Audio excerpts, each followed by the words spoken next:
Hello, hello, ladies and gentlemen. Thanks for hitting that play button for another episode of the Heady Coleman Podcast, where I sit down with fabulous people to have go-win conversations. Go-win is being consistent and doing the right things that allow for you to achieve the wins that you have defined for your life so that you can live out your greatest story. And so part of these conversations is to help you discover some right things that you need to be consistent in to achieve a win that you may have. And so I try to grab a diverse group of people who have different wins so they can talk about their processes and things of that nature to help you discover the things that you may need to be consistent in order to achieve your win. And so today, ladies and gentlemen, I have a very, very, very, very, very, very, very special guest. We are actually neighbors inside of the Peak in Guthrie, America at Meridian Tech, which is a business incubator. And before I had met Ana, there were people who were already telling me about Ana. And they was like, do you not know Ana? I was like, no, I don't know Ana. They was like, she's in Guthrie. They think I know everyone that's in Guthrie. And then I'm like, no, I don't. And then one day we found out that we are right next door to each other. And Ana was like, I think he's in the same building as me, right? Is that what you were telling Lindsay? Uh-huh. And then we got the opportunity to meet. It was a great day. It was. Had people coming into your space to talk about your shampoo. Yeah.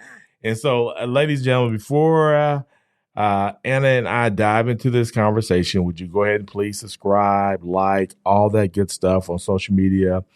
Make sure you subscribe to YouTube because we're trying to get to 1,000 subscribers. So help a brother out. Ana, I'm about to try to say this last name. Nuñez. Nuñez. Oh! Almost. Nuñez, how are you doing today? I am good, Heady. It's a good day. It is a good day. It's nice outside, just a little chilly. And it's the holiday season. Yes. It's a holiday season. So not to date this too much, but it is around Christmas time. And so I got to ask, like, how do you go about doing your shopping? Like, are you done already? Are you person shop throughout the year? Oh, no. I don't have a single gift under the tree. I've been trying to buy stuff, and then I end up buying stuff for myself. My bad. You just getting all the gifts for you, huh? I mean, nobody else gets me presents, so I have to get some for myself, right? So what is something that you've gotten lately for yourself? I got a pair of boots that were really nice. Nice. Yeah. So is your closet full of clothes or shoes? Or both? Both. Yeah. You're a shoe and clothes person. Yeah, really bad. Are you a sneaker person? Do you got sneakers too? I am now because I want the comfort, but it's not like, I have to have like this certain, like this or that. It's just like, those are really nice. Let me just get them real quick. Okay.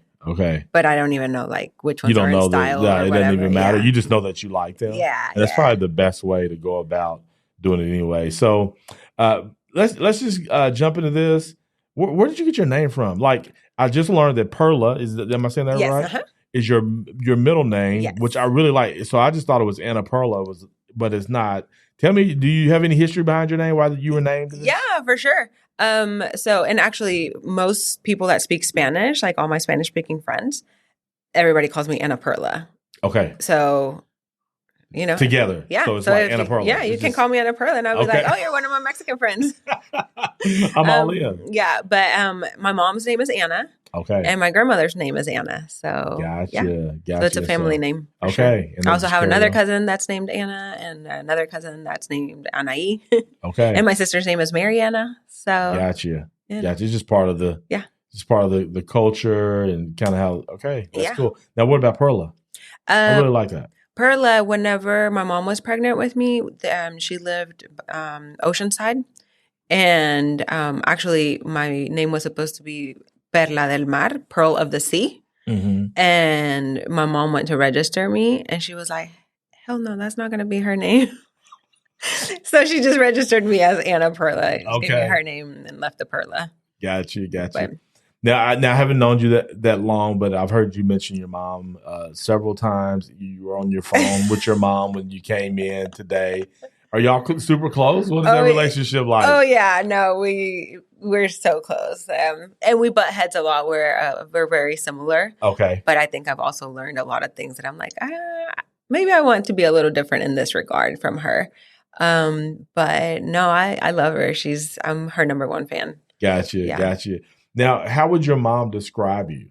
Like, if I was like, tell me about Ana. What is she like? How would your mom describe you? I think she would say I'm a bit of a rebel, that I do things my own way. Mm-hmm. And I think she would say that I'm kind-hearted. Gotcha. But that I definitely what is that? The beat? I dance to the beat of my own drum. Oh, okay, whatever. Yeah. Yeah.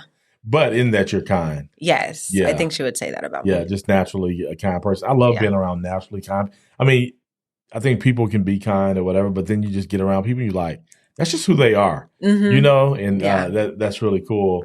And that's nice. So you grew up where and how? Tell me a little bit of your backstory. So I was born in Mexico, in Chihuahua, Mexico. So northern part of Mexico. It's a border state with Texas. And then we came up here. The first time I was about 7, the first time that we came to the U.S. And we were actually undocumented immigrants for the majority of my childhood. It was more of we didn't have to cross the river kind of undocumented. It was more of we got a visitor's visa and we overstayed our visas, which is at the end of the day, it's the same legal status or, lack of legal status here. But we went back and forth quite a few times until I was about 16 was the last time that I lived in Mexico and then came up here and then I stayed. I think I was telling you earlier, it was kind of against my will, but I'm happy that my mom made me stay. She had gotten married to my stepdad and they were like, no, this is where you belong. You have to stay home now. And I wasn't very happy about it then, but it worked out pretty well. Yeah. And then I did go back to Mexico, but I didn't go to Chihuahua. I moved the entirety of the country, moved down south, border with Belize, and was there for a year. For my first year of college, I went down there. It didn't work out very well, so I came back. Okay. So you came back to the States? Or Okay. No, I came back to Oklahoma. Okay. And then the college thing didn't work out very well for me either until I turned 30. That's when I finally got my my bachelor's degree. Oh, really? Yeah. I was a little bit of a late bloomer. Yeah, no, that's okay. I did everything backwards, everything. They have the list of the things how supposedly life usually goes. Yeah, mine's entirely backwards, entirely. Didn't go that way at all. Yeah. So tell me about how you ended up going back to school. Was there something man, in order for me to get to this, I need to get this degree? Or are you just no, I just want to set a standard for my family? What made you go back? It was both. It was, I had my daughter at that time. And I was like, man, I have to give her a better example. I want her to go to school, but I'm a very lead by example type of person. Mm-hmm. So I was like, I can't expect her to go to school if, I didn't give that to her, that example to her. So I went back to school. And at that time, it was that big recession in 2008. Yeah. And so I lost my job. And so I was like, okay, well, I need to do this now. There's no way that I can, do any better if I don't go to school. So I went back to school. I found another job. So I was going to school full time with my daughter at home. I was married at that time. So. Oh, gotcha. Yeah. Gotcha. And what did you end up getting your degree in? I got my bachelor's in organizational leadership from SNU. And then I have a master's too, but that was more. Oh, you went all in. Yeah. I'm just not going to stop with my bachelor's. I'm going to get the master's too. So the bachelor's is in what? Organizational leadership. And the master's is in what? Human relations. Now, why did you go from, I don't even know if I'm going to get the degree to getting the degree and now even getting your master's? What was the reasoning behind the master's? The totally the wrong reason. Again, I do everything backwards. It was a bet? No, it's going to sound really bad, but it was I was seeing a lot of people that had master's degree and I was like, okay, if they can get a master's, I can get a master's. I know that sounds really bad, but it really is. That was a motivation for me. That's crazy. Well, I know. You did it though. Yeah, I did. You proved it to be true. If they can do it, I can do it. Except for I didn't do a MBA because I was like, no, heck no, I'm never going to use an MBA. I was doing human resources. And so I was like, oh, human relations is good. Like I can use that for human resources. Yeah. And I was like, no, I'm not an MBA. That's too much numbers. And because I never had a dream of being an entrepreneur. Okay. And now I'm like, oh, maybe I should have gone for Maybe that MBA. It's not too late. I do one day want to go get a PhD. But oh, do you really? Yeah. In what? Probably like women's studies. Okay. I'm a big feminist. Okay. You're for women. Yes. Yeah. Empowering women. Yeah. Recently, you and I talked about Erica Lucas. Yes. Right. Big Stitch fan Crew. of hers. Yes. And, I think, haven't they? Stitch Crew is, what would you call it? Like not an incubator, accelerator. Accelerator. Yeah. To help people kind of move forward in entrepreneurship, venture capital. They help with all haven't they is it specifically for women now? No, I don't think so. Okay. But I think that they do focus on minority groups, whether it's people of color, women, and disadvantaged groups. Gotcha. That's cool. So, what is one thing that when you walked away from this master's in human relations, like what is that about? Like, tell me. I love people, and I think that that's why I went to the human relations way, because I like understanding people and where they come from, right? Like I might make totally different decisions than somebody, but there's a reason, like we're all driven by certain reasons, right? Yeah. And that I really like that I gained that perspective. Like I still don't understand a lot of people, but at least I can appreciate that I don't understand them, right? Yeah. And that's okay. Like I don't have to understand people in order to be kind to them or to even be willing to help or whatever the case may be. So, but I think it did open up my mind quite a bit. Got you. Yeah, I would imagine that seems like a degree or a study that would help open your mind towards people and kind of just understanding the way people think and things of that nature. As a kid, though, we talked about you getting this bachelor's, this MBA, but now you're an entrepreneur. As a kid, what were you dreaming about? I think I wanted to be an astronaut when I was a kid.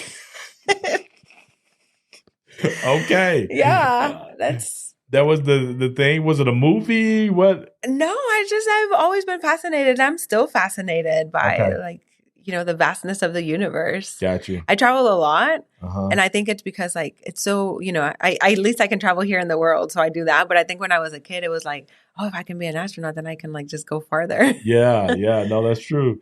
Like talking about traveling, that's some serious traveling when you jump into right? Yeah, no, that's good. When did this entrepreneur thing come about?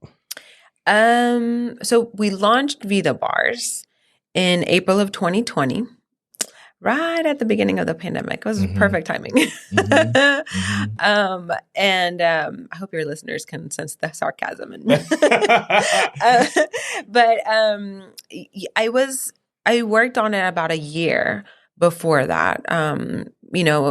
With any business, you have to do the research and you have to do the planning and you have to do all of these things. And it was about a year before we actually launched when I was like, okay, this might be a business. This is probably something that needs to be done.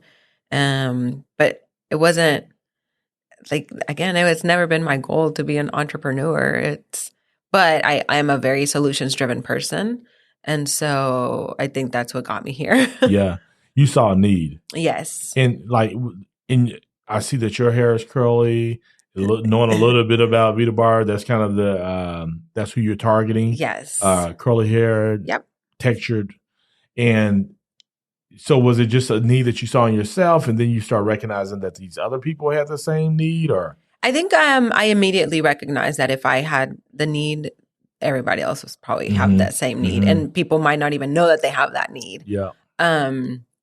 Because Vida Bars, we do shampoo and conditioner bars, right? So we eliminate the need for plastic waste. And there's already really good companies out there doing products for textured hair. I give full credit, where it's due. And there's already pretty mainstream brands that are doing sustainable hair care that are also doing bars, right?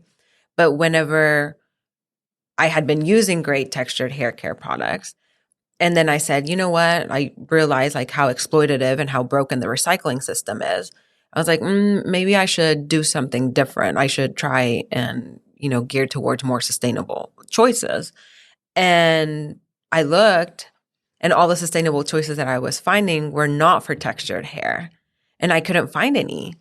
And so that's when I was like, okay, why? Like, why can sustainability not be inclusive? Like, why are we getting left out of this, right?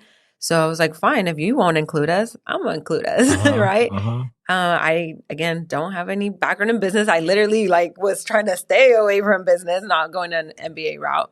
And I don't have a background in formulation or chemistry or anything like that. But, I'm kind of a go-getter. And once I set my mind to something, I'm try and figure it out and find a solution. And so I saw a problem that needed to be solved. And I was like, okay, well, let's solve it. Let's go for it. Yeah. And 100,000 bottles later that we've saved, I think we're getting there. We haven't solved it, but I think we're putting our little drop in the bucket. Yeah. So I'm always fascinated. And I hear you that there was this moment where you recognize this need for yourself, and you're like, hey, if I have this need, other people have this need. Mm-hmm. And then you wanted to create something. But the creation of these bars, right? Because I've been in you all are making this from scratch. From scratch. Yeah. And you didn't have a background in, I don't even know what you put. What would you call chemistry? That? Chemistry or whatever the case may be. Tell me, how did you get to this place when you first made your first bar? Can you tell me, what was that like? Hell. It was a lot of research. I think I do credit it. So I was actually doing my master's degree while I was doing this research to start this business. And I actually didn't finish my master's until after I launched the business. I launched in April and then finished in July. Okay. So, but I credit it, I think, I had that mindset of learning and research and, putting two and two together. I don't think if I tried to do it now, I don't think I would be able to. But I think it really does have, I can say something to the fact of your mindset of how, your brain is functioning at that time. And so I think mine was just in that mode, right? Mm-hmm. So I did a lot of research, just a lot. I mean, I spent hours upon hours on Google trying to find what was already good about liquid hair products, how were they making the solid hair care products, what was good about textured hair, what needs were there and what products were good for it, and try and combine all of it together. And then, making my first bar, it was horrible. I didn't know anything about it. And, it's easy enough to say, okay, well, here's the steps. But then the bar came out all crumbly and it was a mess.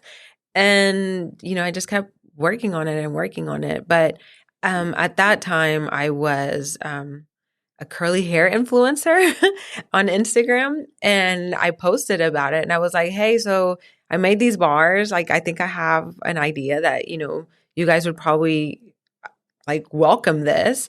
I've been looking for something like this and I haven't found it. What do you guys think?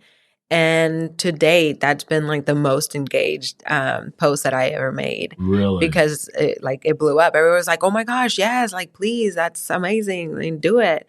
And that gave me a lot of courage to say, okay, I spent so many sleepless nights, between, again, finishing my master's degree and doing this research. But that really encouraged me to say, okay, people are interested and we can make a difference. Yeah.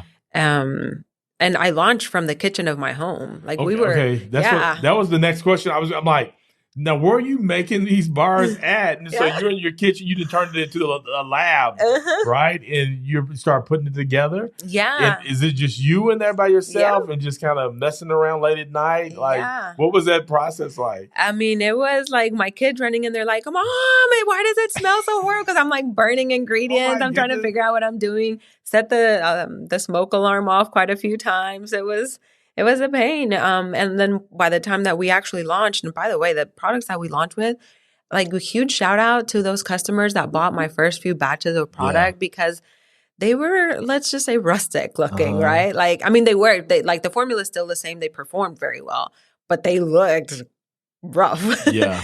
So shout out to them for supporting. But for this first 6 months, I was making them in the kitchen in my home. So we like did not have any home cooked meals or anything because, I didn't want the cross contamination. And Gotcha. so my entire dining room and kitchen was blocked off. Like it was Vida Bars only. That was our headquarters.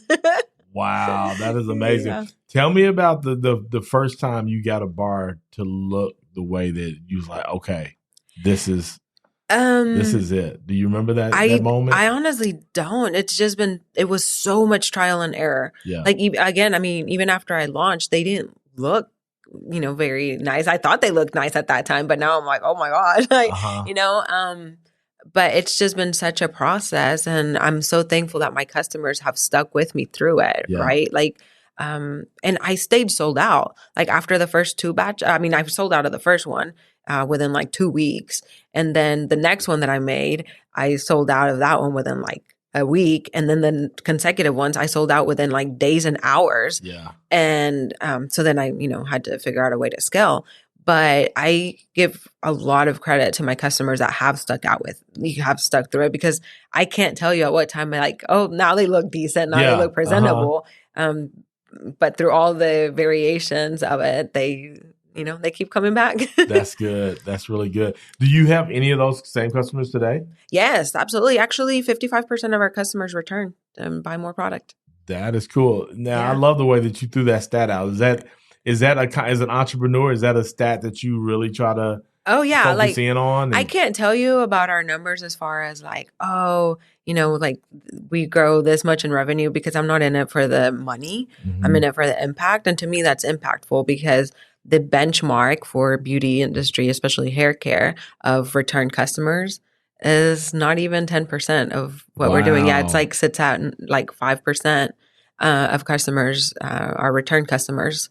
And for us, it's 55. So to me, that's the number I focus on, because that means like my customers really do like what we're doing. Yeah. And we're not the cheapest in the market. And it's also, a change from going from, their standard liquid. Whenever you think about like the behavior, again, the HR in me, thinking about the behavior of people and like what we're used to until we stick to what the familiarity of things. Mm-hmm. And now you throw something as simple, but also as a daily routine as washing your hair. You throw a total wrench in it, and now you're going to do it completely different. And to be honest with you, it does take a little bit more time and effort to use a bar than it does the liquid version of our product.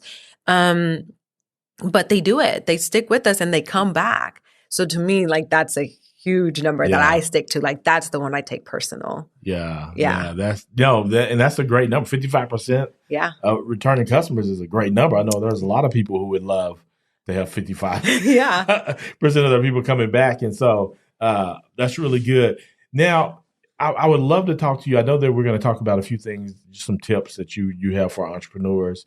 But talking about pricing is something that's really challenging. You and I were just talking about a particular services that you're getting. That price seems to be low. Mm-hmm. Like, and we don't have to say what that is, but seems to be low, and because pricing is hard, right? And sometimes we price based on just because we think this might be what gets us a customer or two, and if we go too much higher than that, we're going to price people out.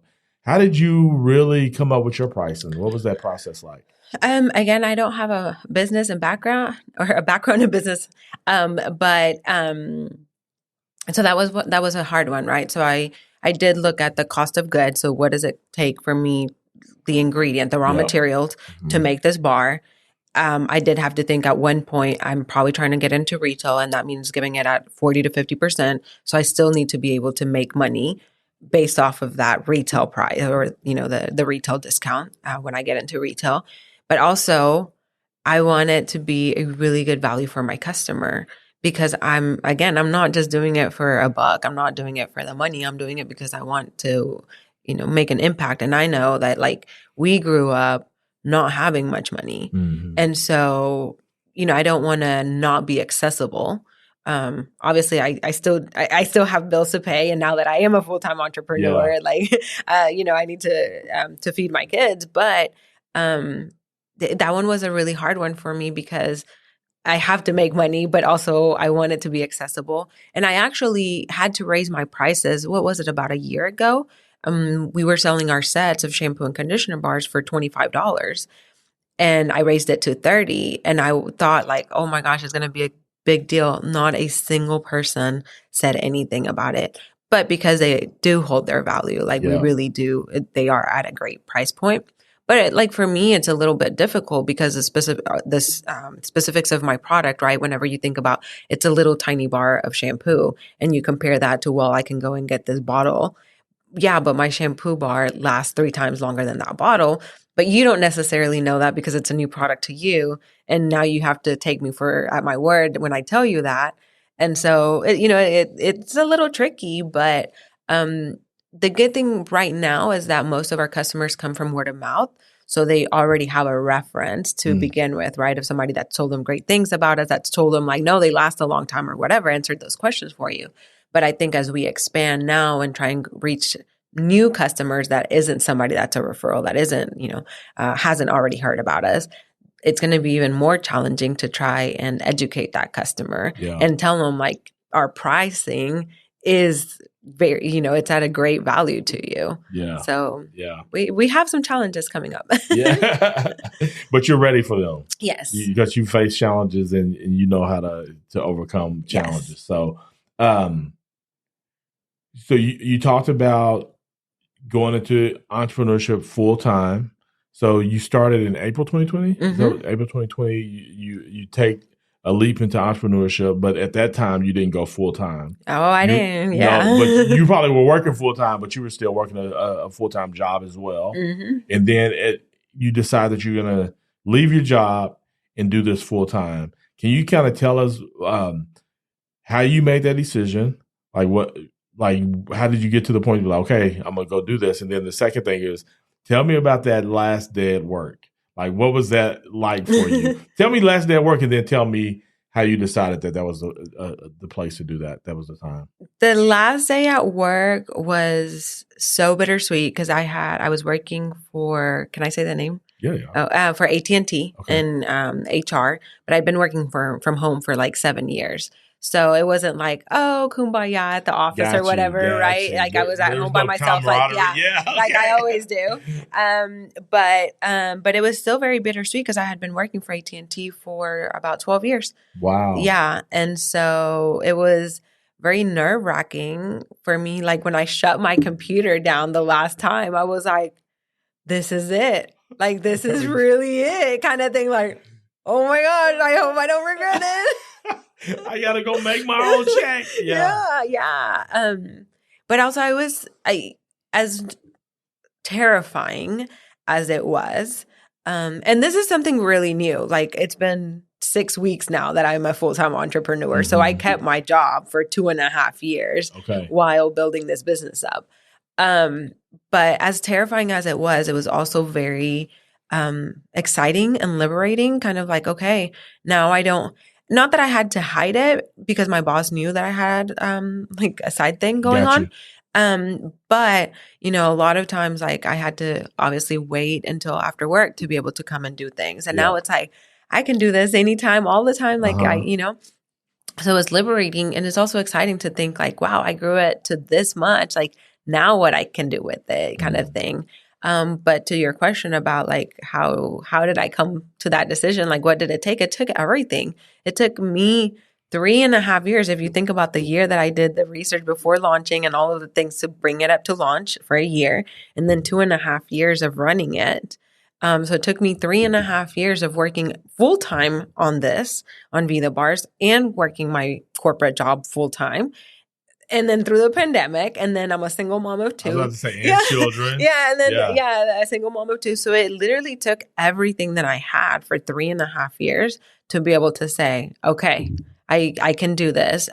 It took a lot of courage, I think. Like I don't know externally, but internally, it took everything to be able to say, okay, I can do this. And not just relying on like, do I have what it takes? But does my business have what it takes? Does the market have what it takes? Do my customers have what it takes?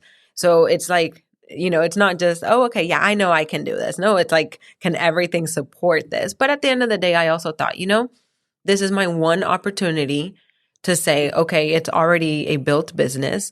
I can, push it forward. And if not, I can go back to another job. Like I do have now degrees. Yeah, you got degrees. I got papers to show.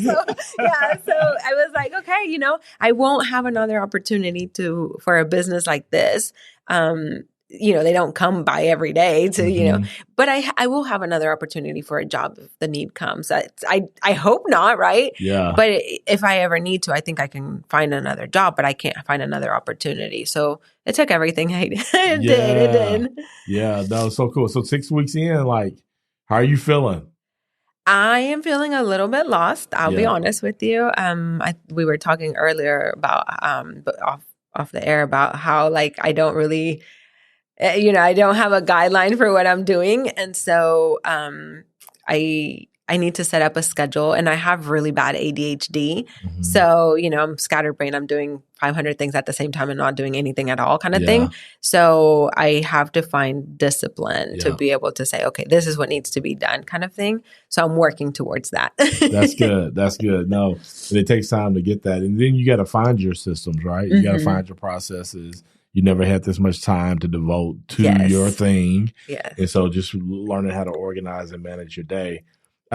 We talked about a few things that just some tips and things for entrepreneurs to be thinking about. And we came up with like 5 of those things. Let's kind of go down that list, like kind of quick, share those 5 things, and then let me come back around and we just kind of dialogue about them as much as we can. So kind of give us those 5 tips that you've come up with, or just things that you just would share with entrepreneurs. Yeah. So number 1, I said, find your why, then stay with it. That's good. Because that will move on to the next numbers. Okay. But that's why I put number 1 there. And then I said, authenticity and flexibility are your BFFs. I like that. Slow and steady is a win too. It's okay to not have all the answers, and to reach out that someone is likely happy to help. That's good. I like those 5.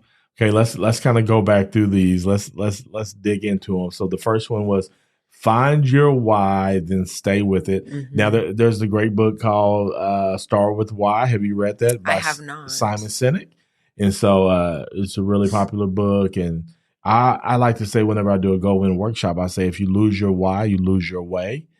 Because sometimes we got to go back to the why to say, okay, this is the reason I'm doing this, reason I'm keep going. Kind of tell me what you're thinking there. So for me, it entails everything, right? It entails, okay, why are you doing it? And if you stick to that, then everything else, not that it will be made easier, but everything else, you'll have an answer to, right? So 3.5 years of having to put my everything into it, if I didn't know that for me, making a difference, and this is something that I can make a real big difference in, and I'm talking about making a difference in the environment, making a difference in the way women are embracing their natural textured hair and loving themselves, and using quality products, etc. And then also with some of the community outreach that I do through my company, I would have given up a long time ago, right? But then also knowing that that's my why, that making a difference is my why. Sometimes or not sometimes, but all the time, I make my decisions based on that why.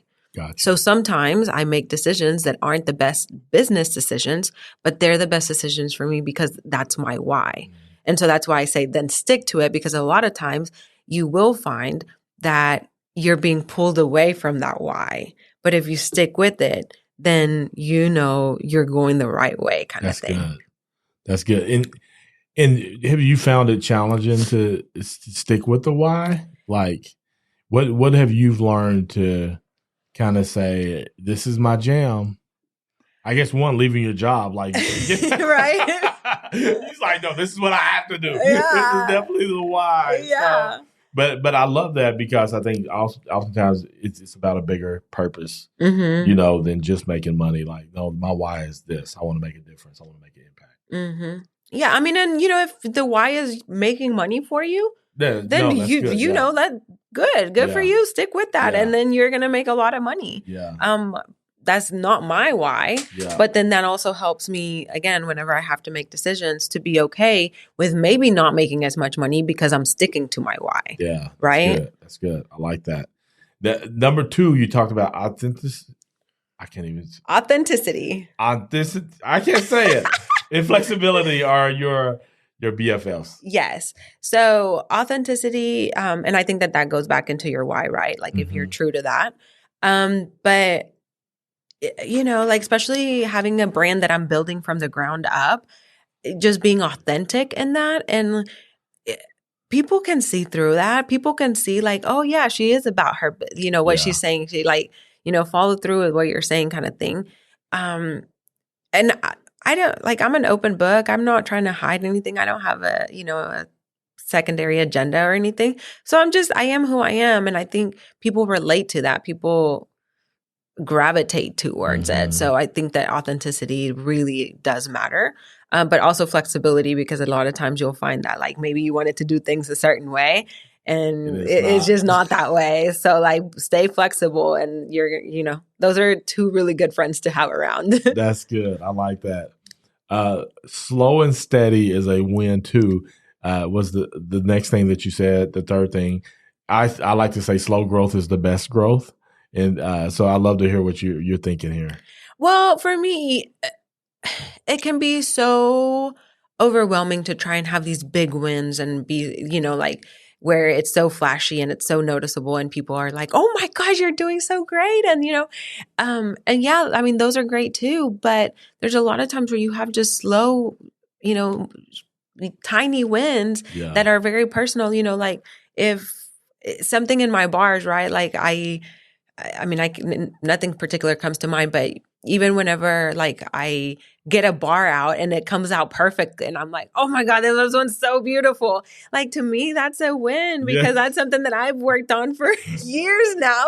And this, like my little baby came out so pretty and it's a win. And so, like, I think that those are worth celebrating too. And it's fine that not everything is a big, huge, flashy win, and everybody doesn't have to congratulate you or see it as a win, as long as like you work towards that, right? Yeah, no, that's good. The fourth thing was it's okay to not have all of the answers. I get asked so many questions about my business and about like what I'm trying to do, about my KPIs, about like things that I have no clue about, right? Tell people what KPIs are. I get key performance indicators. Okay. Like I literally had to dig real quick for that one. But all of these like business terminology that again, I'm not a business person, and I'm like, But and I tell it, and I'm again, because authenticity, I keep it real. I tell people like, I don't know what I'm doing. Like I'm just doing this. And then I find that a lot of people are then more impressed. Like, dang, then how are you doing this? Like, I don't know. But and I tell people I don't even know what I don't know, because one question I get asked a lot is, well, then what do you need help with? I don't even know what I need help with, because I don't even know what I don't know. That's right. And so to me, like if more people tell me, or not even tell me, if we can just like normalize that it's okay to not have all the answers. Like you can still be an entrepreneur. You can still be successful at whatever it is you're doing, even if you don't have all the answers. And not feel like you have to have all the answers. Yeah. And at some point, you now have answers that you didn't have before. Yeah. I mean, and it is about growing too, right? Like, you don't have to have all the answers, but whenever you do have things that come up, like, you can learn them. Yeah. You'll learn it and then be able to share it with other people who don't have the answers, which is what I love, is when I see people learning, then they're passing that information on to other people who are in similar situations that we once were in, right? That part. And so it's really good. And number 5 was reach out. Someone is likely happy to help. Yes. So we were having an offline conversation about this too, about how help is about, like not leaving the problem to somebody else. But if you genuinely go to someone and say, hey, like I'm having an issue with this, I want to resolve it. Not like, will you resolve it for me? But I want to resolve it. Can you help me? Do you have some pointers, or do you have resources or whatever? Generally, people like to share that information. I mean, there's every once in a while, you might find someone that might not be too happy to share information or resources or whatever. But for the most part, man, people see you and people want to see other people like having successes and wins too. So at least that's been my experience so far, is that when I go to people and I genuinely need the help, whether it's an answer to a question or whatever it is, that people are happy to help. Yeah, that's so good. Just going off that, do you have a mentor? What does that look like? Do you mentor others? Are you kind of in that place of doing both, being mentored and also being a mentor? Neither one as of now. I think, I do have a lot of mentors in that I'm always asking people all the time, and I bug them. I do not have any shame in picking up the phone or grabbing a email and texting somebody anything. So not a particular mentor, but I will come to people. And I don't have anyone that I'm mentoring either. Mm-hmm. But I mean, the same, my inbox is always open. If anybody has questions, anybody reaches out, I'm always happy to help them. So I think I need to probably formalize that a little more. Yeah. But I haven't had the time. But now, one more thing to add to my list. Just add it on right off to the list. I'll help you with that. Appreciate it. Hey, I appreciate you spending time with me and sharing your knowledge and your experience and your story. And hopefully somebody listens in and because of this, it just helps them discover some of these right things that they need to be pursuing and being steady at and being consistent at. And so tell people again how they can find you and any last words. So you can find me on our website is thevidabars.com, and Vida is V like Victor, IDA, life in Spanish. Thevidabars.com. You can find us on all the socials as the Vida Bars as well. You can find me on Instagram as Vida by Pearls. So again, Life by Pearls, with my middle name being Perla.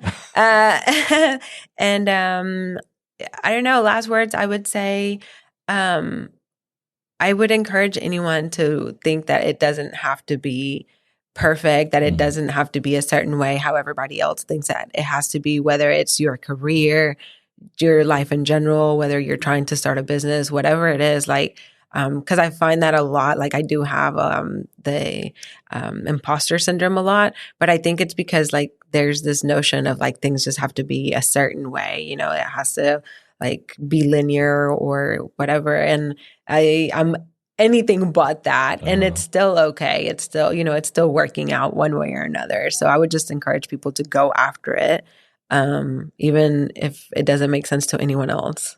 That's good. That's good. Ladies and gentlemen, go follow Vida Bars and get this is a great Christmas gift. Just in case if there's anybody listening, this is your gift that you need to go get for your curly hair friends. Yes. And so do that. I'm going to go get mine. Hopefully my wife won't listen to this. She typically doesn't. I think that's going to be one of our Christmas gifts. So we're going to make that happen. Thank you again, ladies and gentlemen, for hitting that play button for another episode of the Heady Coleman Podcast. And as always, ladies and gentlemen, go win.